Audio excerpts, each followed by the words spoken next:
दोस्तों अस्सलाम वालेकुम। दोस्तों आज मैं आप लोगों से मुखातिब हूँ। ये सवात में जो वाक़या पेश आया है, ये वाक़या पुरमज़म्मत है, मज़म्मत जैसा वाक़या है।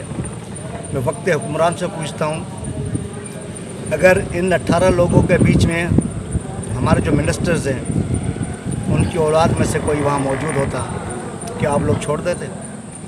नहीं, आप लोग नहीं छोड़ते। पूरे मुल्क को आप अपने सर पे उठा लेते। लेकिन ये 18 लोग आपके मिनिस्टर्स की औलाद नहीं थी। ये एक पाकिस्तानी बाशिंदे थे जिनकी मदद के लिए कोई भी रिस्को अहकाम जो नहीं पहुँचे वहाँ पर। रिस्को अहकाम उस टाइम पहुँचे जब लाश निकालने के लिए वो लोग वहाँ पहुँच गए, लेकिन ज़िंदा बचाने के लिए वो लोग नहीं पहुँचे। मैं पूछता हूँ, क्या पीएसएल का जो फाइनल मैच या पीएसएल में जो भी मैच चलते हैं वहाँ पर ग्राउंड में पानी आ जाता है, आपके हेलीकॉप्टर आ जाते हैं पीएसएल के ग्राउंड को साफ़ करने, उनको सुखाने के लिए? क्या आम इंसान जो है इस मुल्क में रहने वाले सिर्फ आप लोगों को वोट देने के लिए पैदा हुए हैं, आपको इस कुर्सियों पर बिठाने के लिए पैदा हुए हैं, बाकी उनकी कोई इज़्ज़त नहीं। मैंने सोशल मीडिया पे कोई देखा था, किसी कंट्री में कुत्ता एक पानी में फंस गया था, फॉरेन कंट्री में कुत्ता जो है पानी में फंस गया था। वहाँ पर हेलीकॉप्टर से आ गए और लोगों ने आकर उस कुत्ते को निकाला। कि इस मुल्क में रहने वाले लोगों को आप लोग उस कुत्ते जैसा भी नहीं समझते हो।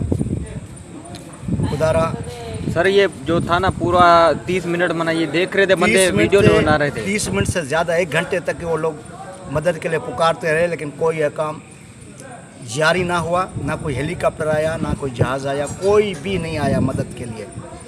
वो लोग डूबे, जब पानी उनको लेकर आगे बह गया, रेस्क्यू अहकाम फिर आ गए, फिर उनको डूबे हुए को बचाने के लिए, हीरो बनने के लिए आ गए। मैं कहता हूँ खुदारा, ये 18 लोगों की मौत नहीं है, हमारे एक एक बाशिंदे की मौत है। पाकिस्तान में रहने वाले 25 करोड़ आवाम की मौत है।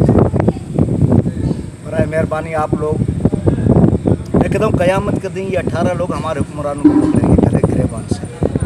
अल्लाह इनकी हुकूमत थी, इन लोगों ने हमें नहीं बचाया। मैं कहता हूँ KPK में किसकी हुकूमत है? KPK भी एक जो है, उसमें भी एक दारुल हुकूमत है, उसमें भी सब कुछ है, उसमें भी हर चीज़ है, हर फैसिलिटीज़ है, लेकिन उन लोगों ने भी कोई मदद नहीं की इन लोगों की। क़यामत के दिन ये लोग आप लोगों को पकड़ेंगे, आप लोगों से पूछेंगे कि क्या हम लोग सिर्फ यूँ ही आए हैं? हम लोग इस मुल्क में रहने वाले सिर्फ वोट देने के लिए पैदा हो गए, बाकी हमारा कोई हुकूक नहीं है। मैं इस वक्त इस दुख की घड़ी में इन 18 बाशिंदों के जो भी 18 शहदा हैं, उनके पूरे ख़ानदान के साथ हूँ। हम दुआएं अल्लाह पाक उनको जन्नत नसीब करे। आमीन सुम्मा आमीन या रब्बिल आलमीन।